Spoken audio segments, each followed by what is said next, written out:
इंदौर में साधु और शैतान को लेकर लगाए गए पोस्टर्स पर अब सियासत गर्मा गई है। कांग्रेस ने इन पोस्टर्स को लेकर चुनाव आयोग से बात करने को कहा है, तो वहीं दूसरी तरफ बीजेपी इस पर सफाई देने में जुटी हुई है। देखिए खास रिपोर्ट। शहर में साधु और शैतान को लेकर लगाए गए पोस्टर पर सियासत गर्मा गई है। जहां कांग्रेस ने इस पोस्टर की शिकायत निर्वाचन आयोग में की है, वहीं बीजेपी ने शिकायत के बाद सफाई देते हुए कहा कि कांग्रेस खुद को शैतान मान रही है। इस बात को खुद कांग्रेस के नेताओं ने निर्वाचन आयोग में शिकायत करके साबित कर दिया है।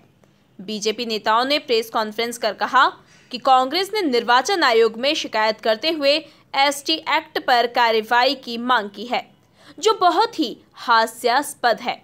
इस दौरान बीजेपी के प्रदेश प्रवक्ता उमेश शर्मा, बीजेपी जिला अध्यक्ष राजेश सोनकर और भाजपा नेता सुमित मिश्रा मौजूद रहे। कांग्रेस पार्टी के जिला अध्यक्ष जी ने, श्री सदाशिव यादव जी ने एक शिकायत निर्वाचन आयोग में भी करी है, पुलिस थाने में भी उन्होंने कंप्लेंट लिखित में दर्ज कराई है और उन्होंने ये मांग करी है कि अनुसूचित जाति अत्याचार निवारण अधिनियम जो बना है उसके अंतर्गत कार्रवाई की जाना चाहिए। अब मैं उनसे पूछना चाहता हूं कि एससी एक्ट इसमें कहां आ जाएगा?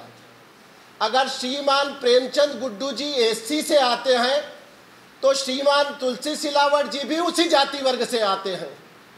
वो आरक्षित सीट है, अनुसूचित जाति के बंधुवर वहां चुनाव लड़ सकते हैं।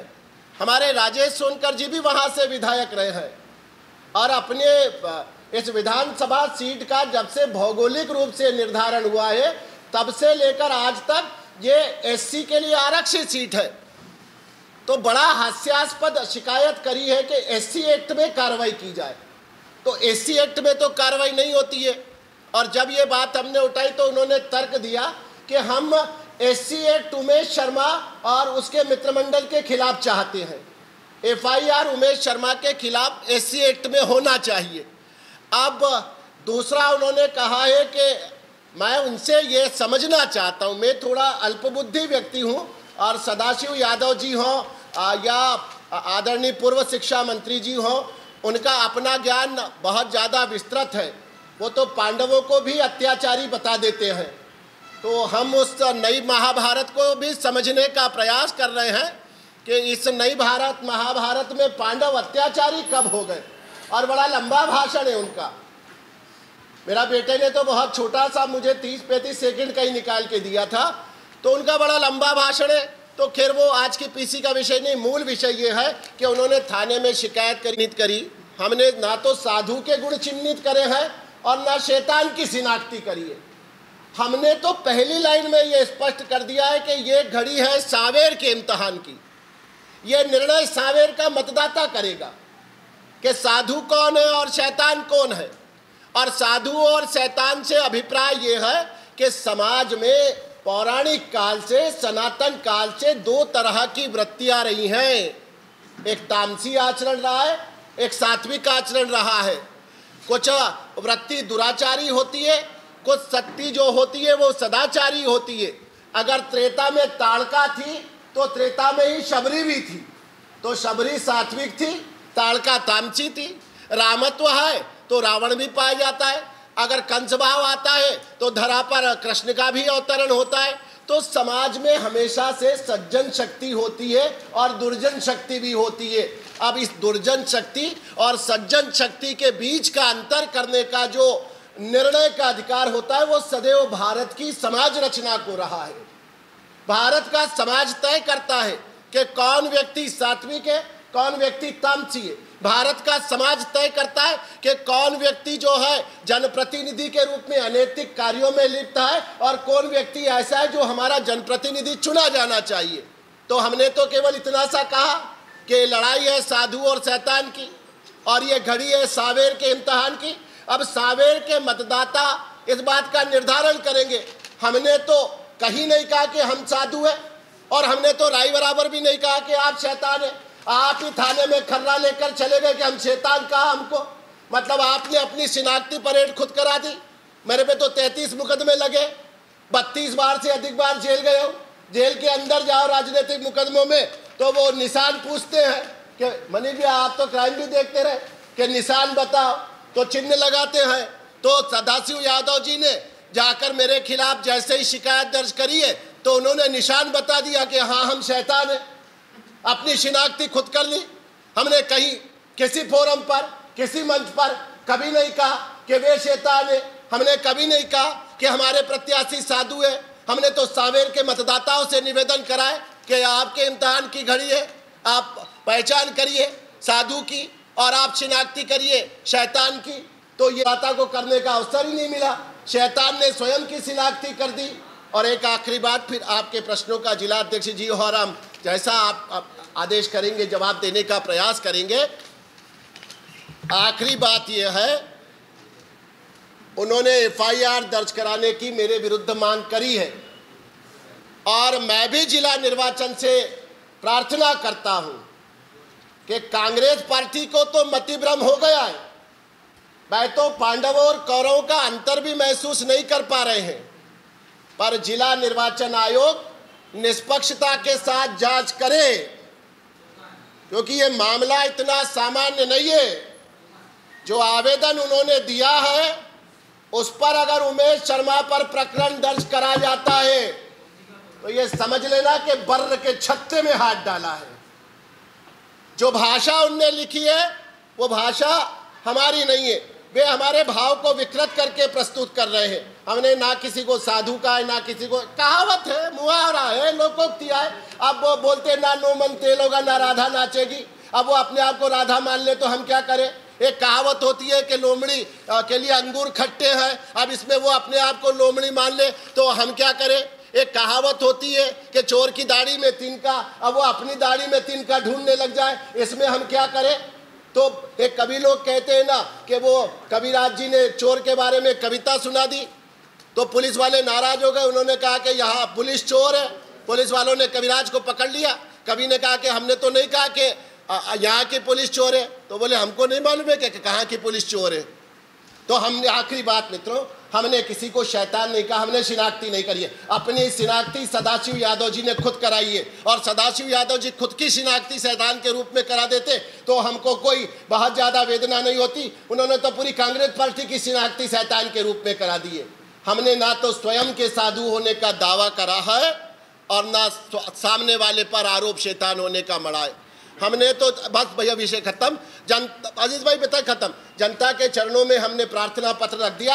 अंतिम निर्णय जनता करेगी और जब निर्णय प्राप्त होगा उस समय स्वयं प्रमाण हो जाएगा कि साधु कौन है और शैतान कौन है। मैं क्षमा चाहता हूं, चूंकि वक्ता हूं तो प्रेस में भी थोड़ा सा ज्यादा बोल जाता हूं। अजीत भाई आई लव यू, आपका भाई हूँ। आप जिला अध्यक्ष। बीजेपी जिला अध्यक्ष राजेश सोनकर ने आरोप लगाया कि खुद कांग्रेस के नेता जीतू पटवारी लगातार अभद्र भाषा बोल रहे हैं और मतदाताओं को धमका रहे हैं।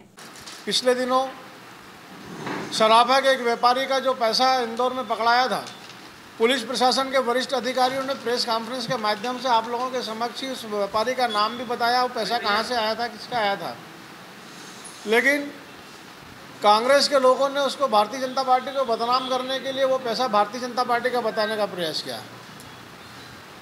निरंतर जीतू पटवारी हों चाहे प्रेमचंद गुड्डी हों, मतदाताओं को भी धमका रहे हैं, उनको भी अनर्गल बातें कर रहे हैं। भारतीय जनता पार्टी के कार्यकर्ताओं को धमका रहे हैं कि चुनाव के बाद हम आपको देख लेंगे और हमारी चक्की बहुत बारीक पिसती है। इस प्रकार की भाषाएं निरंतर उनकी तरफ से की जा रही है। लेकिन वो शायद इस बात को भूल गए हैं कि ये दिग्विजय सिंह जी का जो 10 साल का शासन था, जब 1998 से 2003 तक प्रेमचंद गुड्डू सांवेर के विधायक थे और उन्होंने पूरा आतंक और भय का वातावरण सांवेर में बना रखा था, पूरा गुंडा राज उस समय सांवेर में था। अब ये 15 साल में उन गुंडों पर भी अंकुश लग गया है। सांवेर की तस्वीर बदल गई है। सांवेर में अब विकास चारों तरफ हो रहा है और सांवेर की जनता सिर्फ और सिर्फ विकास को चाहती है। सांवेर के विकास को हम किसी प्रकार से अवरुद्ध नहीं होने देंगे और जिस प्रकार से वो आतंक का भय का वातावरण बनाना चाह रहे हैं वो ना तो सांवेर की जनता होने देगी और ना ही भारतीय जनता पार्टी के हमारे कार्यकर्ता या नेता इस बात को बर्दाश्त करेंगे। भाजपा नेता राजेश सोनकर का कहना है कि कांग्रेस लगातार बीजेपी पर अनर्गल आरोप लगा रही है। कांग्रेस इस समय इतनी जल्दी में है कि वो खुद तय नहीं कर पा रही है कि उन्हें क्या करना है। कांग्रेस का पूरा ध्यान इस पर है कि बीजेपी को कहां बदनाम किया जा सकता है। देखिए, बैकफुट पर आने वाला तो कोई विषय नहीं है। निश्चित रूप से जब अनर्गल आरोप लगाए जाए, झूठी बातें करी जाए, तो उसका जवाब देना हमारी जवाबदारी है और आपके माध्यम से समाज के बीच में सही बात जाना चाहिए, ये हमारा प्रयास है। पिछले कुछ दिनों से लगातार जिस प्रकार से अनर्गल आरोप भारतीय जनता पार्टी पर लगाए जा रहे हैं, जिस प्रकार की भाषा का उपयोग कांग्रेस के नेताओं द्वारा किया जा रहा है, आप ही के माध्यम से पुलिस प्रशासन के अधिकारियों ने पिछले दिनों जो 50 लाख रुपए के लगभग का रुपया सराफा व्यापारी के पास पकड़ाया था, 15 मिनट का इंतजार भी कांग्रेस के लोगों ने नहीं किया और सीधा सीधा आरोप भारतीय जनता पार्टी पर लगा दिया। आधे घंटे बाद प्रशासन के अधिकारियों ने उस बात को स्पष्ट किया। कांग्रेस इस समय इतनी जल्दी में है कि वो खुद तय नहीं कर पा रही उन्हें क्या करना चाहिए। वो जल्दी में भारतीय जनता पार्टी को कहां पर बदनाम किया जा सकता है, भारतीय जनता पार्टी के ऊपर क्या आरोप लगाया जा सकता है, उनके नेताओं में भी आपस में इस बात की प्रतिस्पर्धा चल रही है। पिछले दिनों इंडेक्स मेडिकल कॉलेज में भी हमने देखा काम वहाँ पर निर्वाचन के अधिकारी जो करने गए थे, जिसकी पुष्टि करने गए थे, उसके पहले वहाँ जाकर उन्होंने वहाँ के मेडिकल कॉलेज के प्रशासनिक अधिकारियों पर छात्राओं के साथ में अभद्रता करी, उनके साथ में गुंडागर्दी करी। हमने जो अभी जिस बैनर की हम यहाँ पर बात कर रहे हैं कि ये घड़ी है सामर के इम्तिहान की और ये लड़ाई है साधु और शैतान की, जो नारा है, इस नारे को हमने तो जनता के बीच में रखा था कि सामर के मतदाता तय करेंगे साधु कौन है और शैतान कौन है। कांग्रेस इतनी जल्दी में उसने अपने आप को तय कर लिया कि हम ही शैतान है, तो कहीं ना कहीं उनके मन में बोलते चोर की दाढ़ी में तिनका, तो उनकी चोर की दाढ़ी में तिनका है, उनको मालूम है शैतान कौन है, इसलिए जो कल जनता तय करे उसके पहले हम खुद तय करना है। ये इस प्रकार का ये जब आरोप लगाकर हमको भारतीय जनता पार्टी को बदनाम करने का प्रयास कर रहे हैं, तो निश्चित रूप से उस बात को कि स्पष्ट करना हमारी जवाबदारी है। तो मैंने कहा ना अभी कि कांग्रेस बहुत ज़्यादा जल्दी में, कांग्रेस के लोग ये समझ नहीं पा रहे हैं और इससे बड़ा उदाहरण क्या हो सकता है। जो मैंने बताया भैया कि 50 लाख रुपये जो सराफा व्यापारी के पकड़ा है, उन्होंने सीधे सीधे भारतीय जनता पार्टी पर आरोप लगा दिया। उनके पास कोई साक्ष्य नहीं है, कोई सबूत नहीं है, किसी भी प्रकार से भारतीय जनता पार्टी को घेरना है, अनर्गल आरोप लगाना है, झूठे आरोप लगाना है, ताकि फिर हम आपके पास आकर अपनी इस बात को वीडियो चुनाव को भेजा है, फोटो भी भेजी है और कहा है कि नगर निगम में पूरी व्यवस्थाएं की थी, सीएम की सभा की। कहीं किसी भी प्रकार से कोई प्रशासन ने किसी प्रकार का उसमें कोई व्यवस्था नहीं करी, कोई मदद नहीं करी। भारतीय जनता पार्टी के हमारे कार्यकर्ताओं ने पूरी व्यवस्था उसमें शुरू से लेकर आखिर तक करी, हमारे कार्यकर्ताओं द्वारा की। बता दें कि सांवेर विधानसभा सीट पर उपचुनाव को लेकर सीएम शिवराज की सभा से पहले साधु और शैतान के पोस्टर लगाए हुए थे, जिस पर लिखा हुआ था कि घड़ी आई है सांवेर के इम्तिहान की, ये लड़ाई है साधु और शैतान की, जिस पर अब सियासी बवाल खड़ा हो गया है। इंदौर से एमपी न्यूज़ के लिए अरुण यादव की रिपोर्ट।